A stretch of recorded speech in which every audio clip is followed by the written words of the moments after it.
13వ తారీఖు పుష్య పౌర్ణమి అంటే కుంభమేళ మొదటి రోజు అన్నమాట.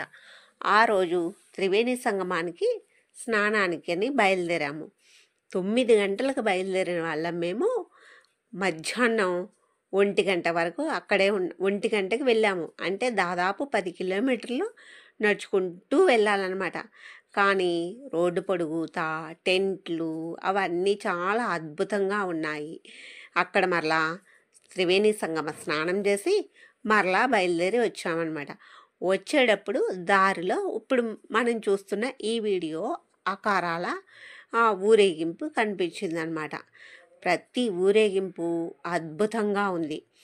ఏనుగులు, గుర్రాలు, రథాల మీద, వెహికల్స్ మీద మహంతులు, పీఠాధిపతులు వాళ్ళంతా వాళ్ళ వాళ్ళ ఆకారాలకి ఊరేగింపుగా బయలుదేరి వస్తున్నారు.